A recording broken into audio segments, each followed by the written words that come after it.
Bonjour mes frères, bonjour mes sœurs, j'ose croire que vous vous portez bien, j'ose espérer que tout se passe bien dans vos familles, dans votre environnement, dans tout ce que vous entreprenez. De notre côté ça va, notre Dieu ne cesse de nous faire grâce.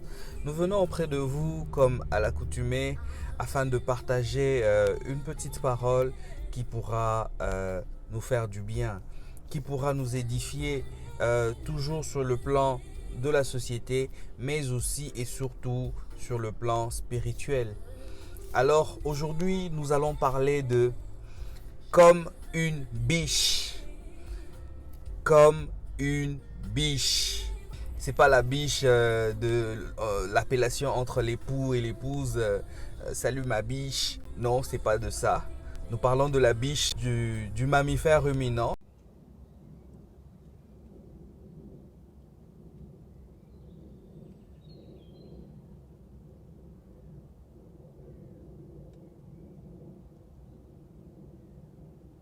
Psaume 42, 2 à 3. Je lis au nom du Seigneur. Comme une biche soupire après des courants d'eau, ainsi mon âme soupire après toi, ô Dieu. Mon âme a soif de Dieu, du Dieu vivant. Quand irai-je et paraîtrai-je devant la face de Dieu? Amen. Donc, il s'agit du psalmiste, il s'agit de David, qui essaye de faire la comparaison entre la soif que peut éprouver la biche et la soif que son âme éprouve vis-à-vis du Seigneur. Il fait une analyse comparative entre l'aspect spirituel et l'aspect physique. Mais pourquoi il a parlé d'une biche? Parce que la biche, en Israël, vit dans des terres arides, vit dans des terres sèches. Et donc c'est comparable à un désert. Donc nous remarquons que lorsque nous nous trouvons dans un désert, avec cette chaleur, nous avons besoin de boire de l'eau. Nous avons besoin de nous réhydrater parce que notre corps se déshydrate. Nous avons besoin de cela. Hormis la biche, même l'homme a besoin de boire de l'eau. On dit que la biche soupire après le courant d'eau. Soupirer veut dire un ardent désir, un désir brûlant. Qu'est-ce qu'on attend par un courant d'eau? Un courant d'eau, c'est un courant d'eau vive qui survit aux sécheresses saisonnières. Premier point. Dans le désert, il y a tellement le soleil qu'il y a certaines sources d'eau qui s'assèchent. Mais les courants d'eau, les sources de vie là, qui survivent dans des environnements désertiques. Deuxième point, on dit que le courant d'eau est nécessaire à la vie et l'alimente. Qui est nécessaire à la vie dit que c'est important. Qui dit alimente veut dire que c'est notre chargeur. L'eau est notre chargeur, l'eau est notre batterie, l'eau est notre carburant. Nous avons besoin d'eau pour être fort. Mais ce que j'aime dans la définition, on dit si du moins on la trouve. Donc quand on dit si du moins on la trouve, donc ça veut dire qu'il y a une probabilité de ne pas croiser le courant d'eau. Donc il y a un risque de pouvoir mourir assoiffé. C'est la même chose dans le spirituel que David voulait nous faire comprendre en disant que son âme a soif. Son âme a ce désir brûlant de trouver Dieu. Pourquoi? Parce que Dieu est nécessaire à notre vie. Dieu est notre carburant. Dieu est notre batterie. Dieu est notre chargeur. David il se pose la question en disant quand irai-je et quand paraîtrai-je devant la face de Dieu? Il se demande comment je dois chercher la face de Dieu. Comment je peux trouver la face de Dieu puisqu'il y a la probabilité de pouvoir louper la face de Dieu. Mais avant d'aller un peu plus loin, lorsque nous nous présentons devant la face de Dieu, qu'est-ce que nous allons trouver? Nombre 6, 26 nous dit que l'Éternel tourne sa face vers toi et qu'il te donne la paix. Dans d'autres versions, on dit qu'il te donne la bénédiction. La paix, c'est la sérénité, c'est la réponse à nos préoccupations, la réponse à nos angoisses, la réponse à nos stress vis-à-vis de la vie. Deuxième point, Psaume 11. La parole de Dieu dit, « Tu me feras connaître les sentiers de la vie. Il y a d'abondantes joies devant ta face, des délices éternelles à ta droite. » Donc, il y a d'abondantes joies devant la face. Donc, la joie, c'est être heureux, mais en excès. Lorsque nous nous présentons devant notre Dieu, c'est avec allégresse, c'est avec une joie incommensurable. Troisième point, Psaume 89, 14, 15. La parole de Dieu dit ceci. La justice et l'équité sont la base de ton trône. La bonté et la fidélité sont devant ta face. La bonté et la fidélité sont devant ta face. Donc nous allons encore trouver la bonté, nous allons trouver la fidélité devant la face de Dieu. Qui dit la bonté dit les bienfaits de Dieu. Qui dit la bonté dit la grâce de Dieu. Qui dit la bonté dit sa miséricorde. Qui dit la fidélité, c'est aller voir une personne qui tient toujours ses promesses. Qui dit la fidélité, voir toujours la personne qui nous donne les promesses et qui les réalise toujours. Verset 15, on dit « Heureux le peuple qui connaît le son de la trompette, il marche à la clarté de ta face, ô Éternel. » Qui marche à la clarté de ta face. Qui dit clarté, c'est la clairvoyance. Qui dit clarté, c'est voir des choses que d'autres personnes ne voient pas. Lorsque nous nous présentons auprès de notre Seigneur, c'est pour avoir des rémas, c'est pour avoir des choses cachées que les autres ne connaissent pas, c'est pour avoir des injonctions, c'est pour avoir des instructions. Quand tu te présentes au devant du Seigneur, c'est pour trouver la première chose, la paix ou la bénédiction, c'est pour trouver d'abondantes joies, c'est pour trouver la bonté et la fidélité de Dieu et c'est pour trouver la clairvoyance, hormis qu'il y en a tant d'autres. Alors nous nous sommes dit de pouvoir continuer dans cette démarche énigmatique, dans cette démarche où on se questionne, mais où on tente de répondre pour avoir des leçons. La première question qu'on se pose, c'est par quel moyen peut-on trouver la face de Dieu? Oui, de la même façon que la biche cherche comment trouver de l'eau, c'est différent sur le plan spirituel. La même manière que toi tu cherches de l'eau est différente de la manière dont tu vas chercher Dieu. Je donne un exemple sur le plan physique. Tu peux être à la maison et que tu as besoin de boire de l'eau. Tu dois soit te lever, aller prendre de l'eau au congélateur ou à la cuisine, ou soit appeler quelqu'un pour pouvoir t'aider, ou soit sortir pour aller acheter de l'eau. Vous voyez?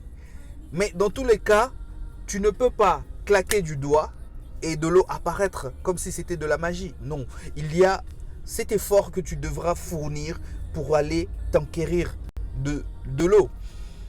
Et c'est la même façon spirituellement.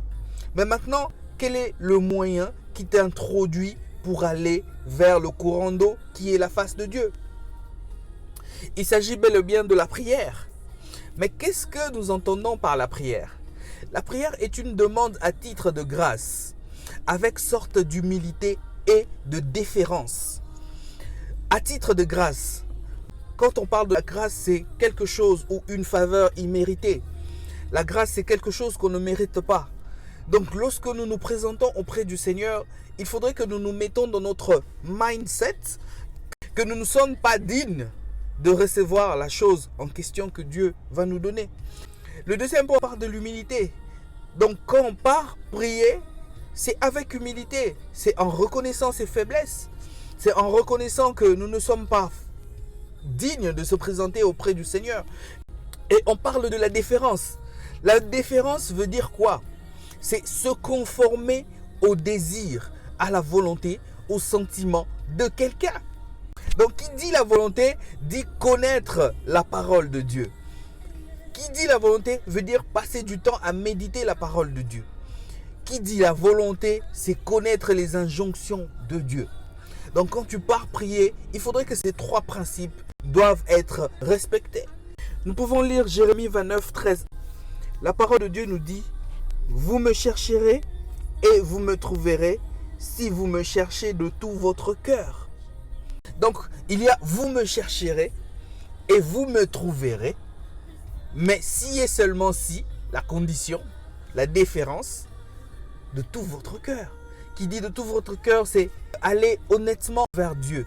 Aller sincèrement, aller avec des motivations pures vis-à-vis de Dieu et vous allez réellement trouver l'Éternel. La deuxième question, nous nous sommes posé la question, pourquoi nous avons besoin de trouver la face de Dieu?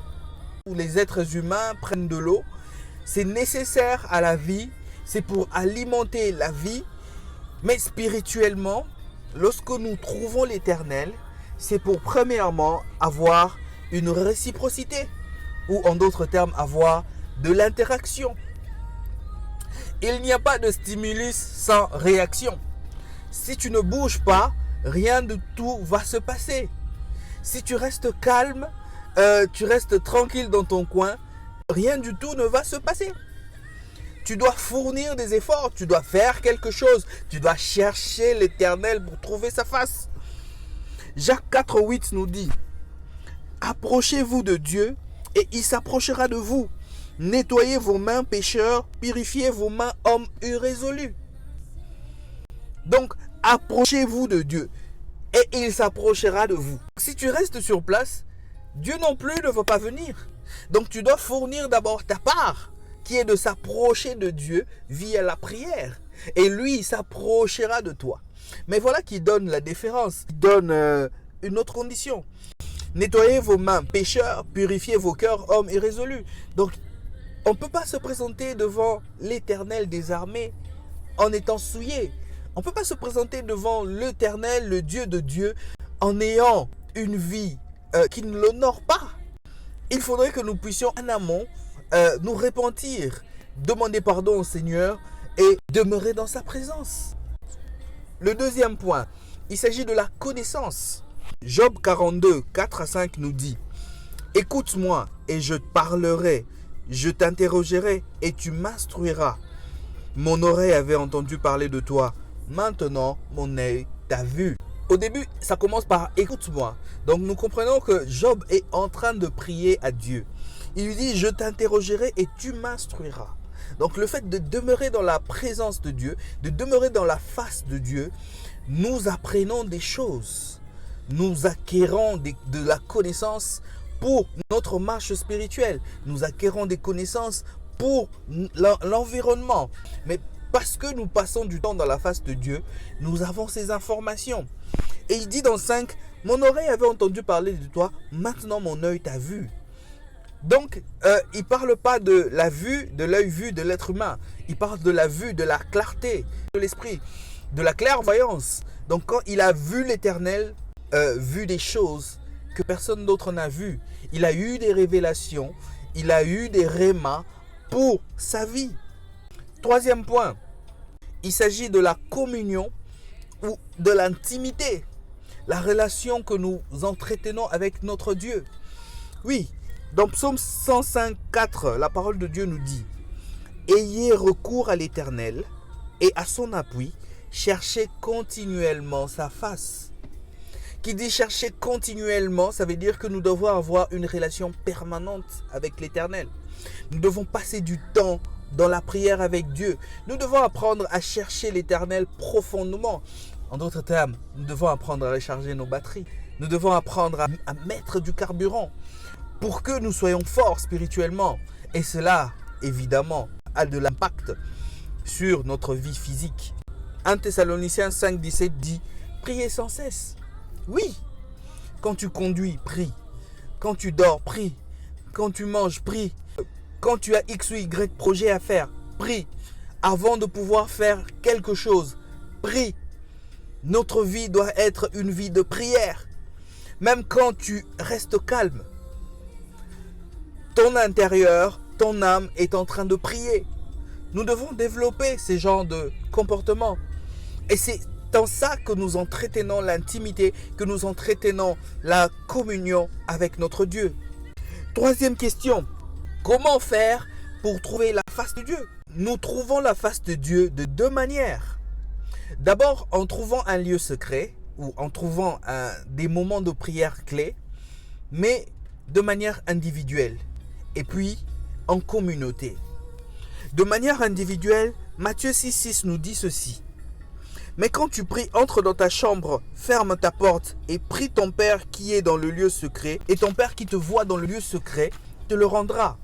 Voilà, lorsque tu as des moments d'intimité avec Dieu, Dieu finit par révéler, te donner les résultats aux yeux et au su de tout le monde. Quand tu fais des choses en intimité avec Dieu, sois-en sûr, mon frère, ma soeur, que les résultats sont toujours révélés à l'extérieur. Oui, mon frère, oui, ma soeur. Je peux donner l'exemple de quelqu'un de déterminé. La parabole de la veuve et du juge dans Luc 18, 1 à 8a. Vous pouvez lire l'histoire pour comprendre. Mais en résumé, il y avait un juge qui ne croyait pas en Dieu et qui ne craignait personne. Et de l'autre côté, il y avait une veuve qui avait besoin d'avoir justice par rapport à son problème. Et cette veuve importunait le juge. Il venait auprès du juge. Tous les jours, il venait l'importuner par rapport à son dossier. Et les juges, tellement qu'il était importuné, il a finalement donné justice à la dame. La question que je veux te poser, mon frère, est-ce que tu importunes Dieu? Soit. Ça, c'est une question que tu peux répondre toi-même. Mais il faut importuner les seigneurs par la prière. Il faut passer du temps, des moments forts, seul à seul avec Dieu. Quant au problème que tu as, que ce soit la maternité, que ce soit le mariage, que ce soit la promotion, que ce soit X ou Y chose, passe du temps auprès du Seigneur. Évidemment, je ne veux pas dire que tu dois croiser les bras et simplement prier. Non, tu dois faire ta part dans la société et prier, importuner Dieu pour recevoir ce que ton cœur désire. La deuxième personne qui a cherché Dieu, a bien cherché Dieu, la parabole disait que il y avait le peuple qui suivait Jésus et qui pressait Jésus. Donc il y avait des gens qui touchaient le Christ, mais le Christ ne ressentait rien. Mais par contre, il y avait une dame qui avait un problème d'écoulement de sang pendant 12 ans et ayant entendu parler de Jésus, elle s'est dit, si je touche seulement l'habit du Christ, je serai guérie. Donc il y avait déjà une foi en elle. Donc quand tu pars prier avec une foi terrible, tout en sachant, bien que tu peux ou ne pas recevoir, mais tu crois réellement que Dieu pourra te faire une grâce. Parce que la prière est une demande à titre de grâce. C'est une faveur imméritée. Donc veut dire qu'il y avait des gens qui suivaient Jésus et il y avait une femme qui a trouvé Jésus. Donc le fait de suivre Jésus ne veut pas dire que tu as trouvé Jésus. Faites très attention. Le fait de suivre Jésus ne veut pas dire que tu as trouvé Jésus. Non. Pour trouver Jésus, il faut bien le chercher par la prière. Importune Dieu dans tes moments d'intimité, mon frère. Cherche Dieu, mon frère, ma soeur. Deuxième point, je disais en communauté. En communauté, 2 Chroniques 7,14 nous dit ceci. Si mon peuple sur qui est invoqué mon nom s'humilie, prie et cherche ma face, et s'il se détourne de ses mauvaises voies, je l'exaucerai des cieux, je lui pardonnerai son péché et je guérirai son péché. Ici, la parole de Dieu dit, si mon peuple ici peut représenter ton foyer, le peuple peut représenter ta grande famille, le peuple peut représenter ton église, le peuple peut représenter un groupe de prière. Donc ça dépend de la situation où vous vous trouvez en communauté, que vous représentez le peuple. Et la parole de Dieu dit, mon peuple sur qui est invoqué mon nom. Donc lorsque tu te retrouves, prenons, dans ton foyer, vous connaissez le problème qui se trouve dans ton foyer. Quand vous priez l'Éternel, vous avez par exemple des moments de prière, vous vous êtes décidé de prier, je ne sais pas, à 21h ou à 20h. Vous priez en famille, vous connaissez vos problèmes. Et voici ce que l'Éternel dit. Si vous invoquez son nom, si vous vous humiliez, vous priez et cherchez sa face, et si vous reconnaissez vos péchés, ça veut dire que vous identifiez les tares, spirituel qui se trouve en vous et que vous le présentez au Seigneur tout en lui promettant de ne plus refaire. Voilà ce que l'Éternel dit à un peuple, à une communauté qui me suit, à une famille, à un foyer qui me suit. Voilà ce que l'Éternel te dit aujourd'hui. Qu'il t'exaucera depuis les cieux. Qu'il te pardonnera tes péchés. Et qu'il guérira ton pays. En d'autres termes, qu'il guérira ton foyer, qu'il guérira ton groupe, qu'il guérira ton église, qu'il guérira ton entreprise, qu'il guérira X ou Y communauté que tu formes. Et quand il dit guérit, donc il vous accorde la guérison. Il restaure là où il y avait une maladie, là où il y avait quelque chose qui n'allait pas. Dieu le restaure. C'est ce que ça veut dire. Quatrième question, j'y vais rapidement. Il s'agit de l'antithèse. Nous nous sommes demandé dans la troisième question comment trouver la face de Dieu. Voilà que dans la quatrième question, on dit comment nous pouvons louper la face de Dieu. Comment nous pouvons rater la face de Dieu. Comment nous pouvons passer à côté de la face de Dieu ou du courant d'eau. Puisque dans la définition, si vous vous rappelez au début, j'avais dit que dans la définition, on avait dit si du moins vous la trouvez. Donc il y a une probabilité de ne pas trouver. Il y a une probabilité de passer à côté du courant d'eau. La première réponse, il s'agit par manque de foi. Hébreux 11:6 nous dit « Or, sans la foi, il est impossible de lui être agréable, car il faut que celui qui s'approche de Dieu croit que Dieu existe et qu'il est les rémunérateurs de ceux qui le cherchent. » Tu ne peux pas te présenter auprès du Seigneur tout en sachant que l'Éternel ne peut pas résoudre ton problème. Tu n'as pas la foi, tu vas passer à côté. Tu ne vas pas trouver la face de Dieu. Quand tu n'as pas la foi, tu vas passer à côté. Voilà, c'est simple. Donc il faut avoir la foi pour trouver la face de Dieu dans la prière. Deuxième, par le péché. Ésaïe 59:2 nous dit « Mais ce sont vos crimes qui mettent une séparation entre vous et Dieu. Ce sont vos péchés qui vous cachent sa face et l'empêchent de vous écouter. » Aïe, aïe, aïe. Le péché. Donc ce sont nos crimes qui nous séparent d'abord de notre Dieu.